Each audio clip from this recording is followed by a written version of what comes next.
이 시간은 본문 말씀을 통해서 풍성케 하시는 하나님이라는 제목으로 은혜의 시간을 갖고자 합니다.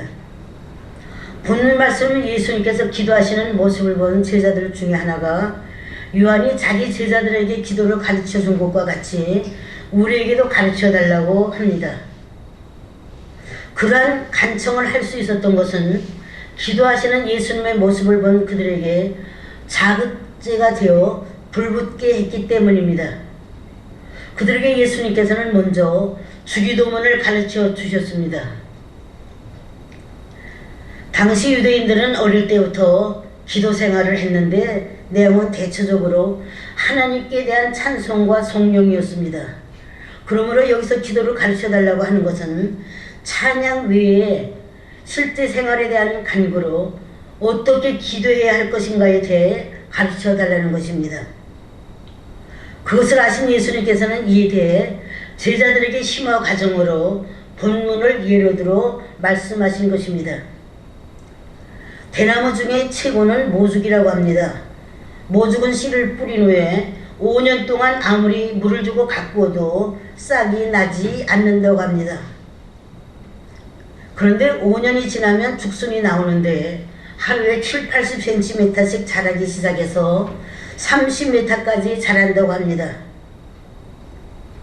그러면 왜 5년 동안 죽순도 나지 않는지를 조사해 봤더니 대나무의 뿌리가 수십 미터 땅속으로 뻗어가는 시간이 5년이 걸린다고 하며 그 후에는 급속하게 자란다고 합니다.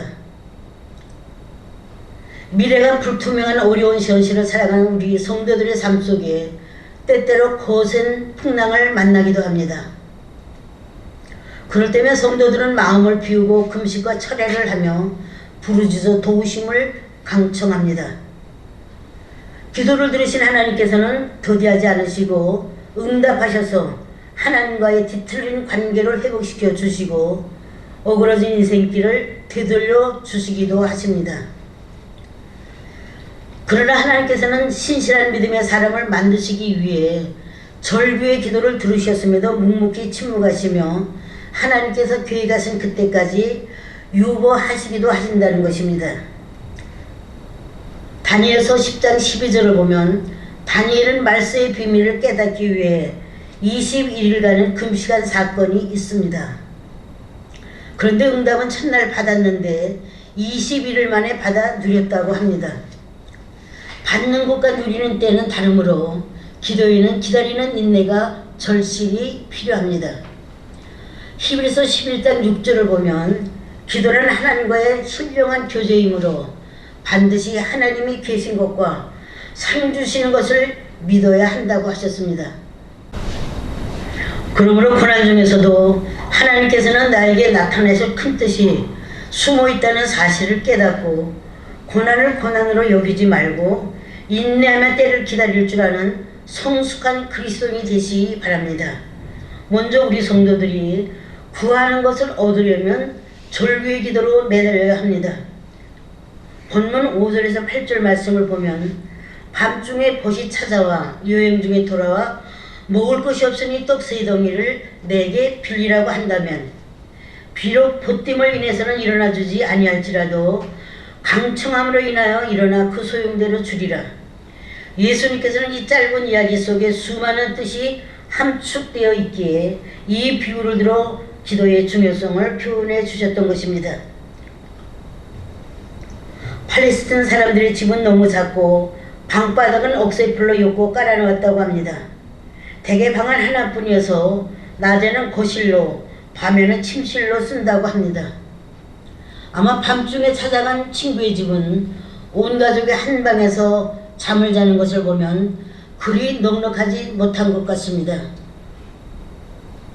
그런데 친구의 집은 이미 문은 닫혔고 온 가족이 잠이 든 시간에 찾아와서 떡 3덩이를 빌리라며 개성문을 두드리는 것이었습니다. 못 들은 척 한다고 해결될 문제는 아닙니다. 어쩔 수 없이 어려워도 강청함으로 인하여 그 소원대로 주리라는 비유로 끈질긴 인내로 매달릴 것을 말씀하신 것입니다. 기도는 단순히 모두가 단절되고 고립된 행위에서 하는 것만이 아니라 천사와 씨름한 야곱과 같이 억척스럽고 끈기 있게 매달리는 열정도 있어야 합니다. 그뿐만 아니라 당신이 내게 축복하지 아니하시면 가게 하지 아니하겠나이다. 이처럼 하나님과의 깊은 교제를 위한 혼신을 기울인 영적인 싸움도 있어야 합니다. 옛날 히라베 작가는 이것을 영혼의 침묵이라고 명명했습니다. 그 속에는 자아의 의지를 정지시키고 오로지 하나님과의 뜻만을 경배하는 영혼의 침묵만이 있을 뿐입니다. 기도가 성도의 본질이라면 기도 자체의 행실은 간청이라는 것이어야 합니다. 성도 여러분은 기도의 사람 조지 워싱턴에 대한 일화로 역사를 바꾼 눈밭에서의 기도를 들어보신 적이 있으실 것입니다. 그 당시 상황을 살펴보면 미국의 유명한 국부이자 초대 대통령인 조지 워싱턴은 독립전쟁 시에 많은 일화를 남겼습니다. 그 중에 하나가 더 유명한 눈밭에서의 절규의 기도였습니다. 1776년 7월 4일 미국 동부의 13개 주 대표가 필라델피아에서 열린 대륙회의에서 선언문을 채택했지만 영국과의 전쟁은 계속되었습니다. 그 이듬해인 1777년 조지 워싱턴의 대륙군은 연전연패를 거듭하면서 필라델피아의 벨지 호지 지역으로 후퇴하여 혹독한 겨울을 나게 되었습니다. 당시 장군의 군대는 혹독한 날씨와 강한 영국 군대 그리고 식량 부족이라는 삼중고에 시달려야 했습니다. 더구나 영국에서 이주한 이민자들이 대부분이었기 때문에 그 지역 주민들의 냉대는 군인들의 사기를 떨어뜨리기에 충분했습니다. 궁지에 몰린 워싱턴 장군은 자주올로 100마리를 타고 깊은 숲속으로 들어가 말에서 내려 무릎을 꿇고 기도했다고 합니다. 어느 날 자신과 자신이 타고 온 백마 위에 눈송이가 제법 쌓여가는데도 시간 가는 줄도 모르고 눈물을 흘리며 간절히 기도하고 있었습니다. 마침 그때 인근의 방앗간 주인이 지나가다가 이 모습을 보고 크게 감명을 받고 집에 돌아가 아내와 주변 사람들에게 자신이 본 것을 말했더니 다른 사람들도 같은 모습을 보았다고 했습니다. 그 후 이 마을 주민들은 집안에 있는 보리를 갈아서 인근에 주둔하고 있는 워싱턴 장군의 군인들에게 보내주기 시작했습니다. 뿐만 아니라 워싱턴 군대가 벨지 호주를 떠날 때 많은 농부가 워싱턴 장군의 군대에 자원입대하여 독립전쟁에 참전했습니다. 조지 워싱턴이 이끄는 대륙군은 비록 열세였지만 벨지 호지 계곡에서 전열을 가다듬고 마침내 독립을 완수하게 되었습니다. 그 숨겨진 비밀이 바로 지도자의 눈밭에서의 절규의 기도였습니다. 이러한 상상을 초월한 신앙의 위인들을 본받아 우리 성도들도 절박한 상황 속에서도 불타는 기도로 어려운 문제를 해결받으시기를 주의 이름으로 축원합니다. 두 번째로 하나님께서는 기도하는 자를 권념하십니다. 권념하신다는 말은 관심을 갖고 세심하게 살핀다는 뜻으로 기도하는 자에게 관심을 갖고 지켜보시며 후대하신다는 의미가 됩니다. 우리가 하나님의 도우심과 역사하심을 바란다면 어떤 신비적인 방법에 의존을 할 것이 아니라 그가 역사하시는 유일한 방법은 선진들에게 베푸신 그의 약속을 붙잡고 간구해야 할 것입니다. 비록 우리의 부르짖음이 일시적인 손실과 고통으로 인한 것이라 하더라도 우리가 부르짖을 때 하나님의 존재에 대한 보다 많은 계시에 나갈 수 있으며 순종과 기도하는 가운데 하나님께 의존하기를 배우게 됩니다. 시편 56편 8절을 보면 나의 눈물을 병에 담으소서. 이 탄원은 다윗이 가드에서 블레셋인에게 잡혔을 때에 자신의 고통과 영적 피해를 기억해 달라는 뜻인과 함께 자신의 과거를 겸허히 회개하는 참회의 기도이기도 합니다. 다윗은 현재 당하는 삶의 위치가 자신의 범죄 때문에 발발했음을 절감하고 애통했던 것입니다. 그는 고난의 표면을 본 것이 아니라 근본적인 원인을 통찰했던 것입니다. 이로 인해서 하나님께로부터 죄과를 용서받게 되었고 구원의 손길을 펴주셨던 것입니다. 애통하는 눈물의 기도, 마음을 찢으며 통회하는 회개의 기도는 우리의 삶을 위경에서 탈출시켜 주시는 능력이 됩니다. 마치 물리학에서 말하는 작용과 반사작용과 같이 어떤 힘이 주어졌을 때 그에 비례해서 또 어떤 힘이 작용하는 것과 같습니다. 본문 9절로 10절을 보면 구하라 그러면 너에게 주실 것이요 찾으라 그러면 찾아낼 것이요 문을 두드리라 그러면 너에게 열릴 것이라.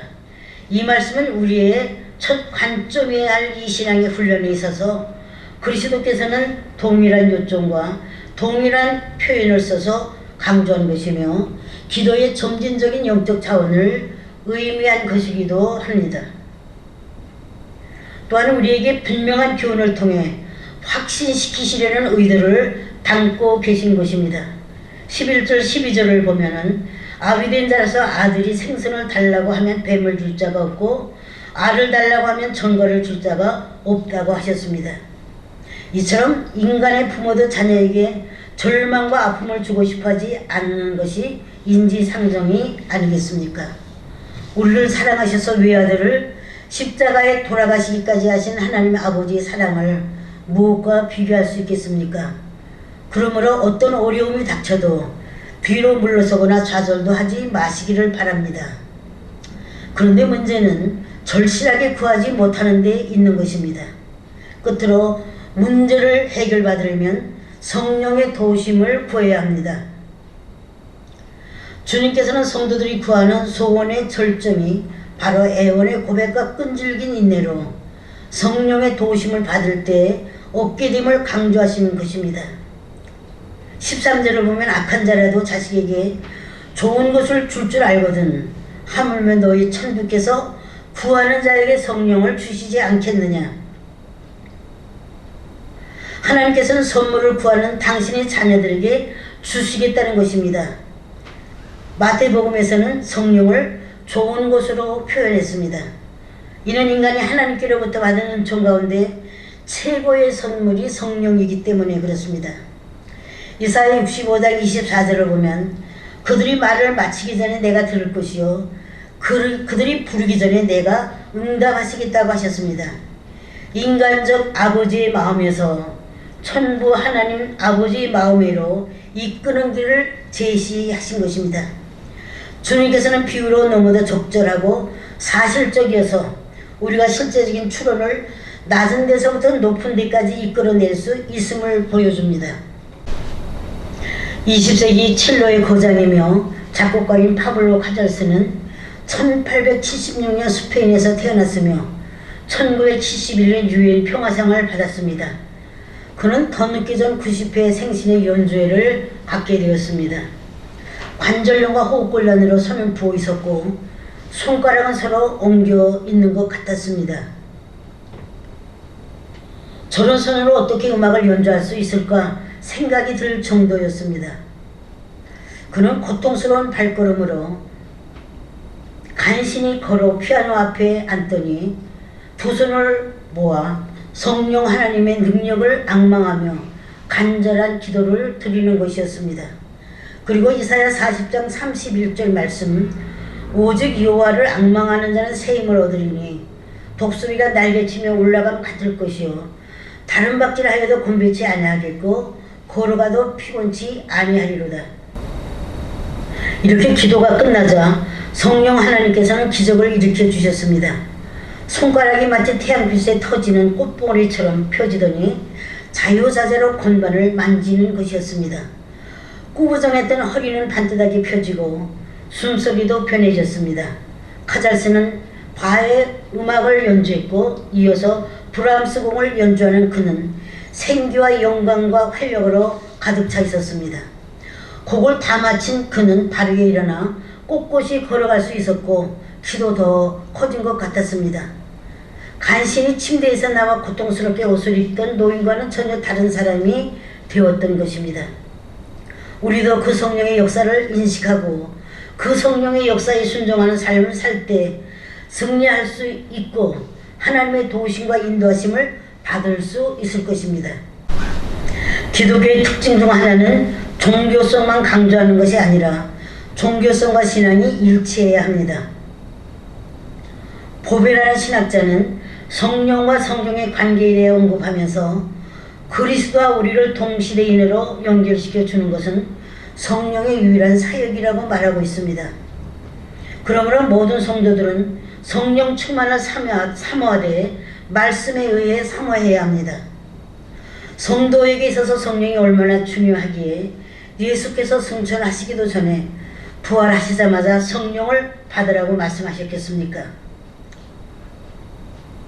이 시대에 사는 성도들은 성령의 충만함을 받아야만 어려운 현실을 이겨나갈 수가 있습니다. 성도들의 삶이 무기력하여 세상에서 실패하게 되는 원인은 성령의 역사하심의 자신을 맡기지 못하기 때문입니다. 성령께서 하시는 일은 바로 우리를 진리이신 예수께로 인도하시는 것입니다. 우리 속에 거하시는 성령께 민감하면 우리는 얼마든지 성령님을 느끼고 도우심 속에 살아갈 수가 있습니다. 그러므로 일마다 때마다 동행하시며 늘 좋은 것으로 풍성하게 채우시는 성령을 의지하심으로 말씀 안에서 풍성한 삶을 살아가시기를 주의 이름으로 축원합니다.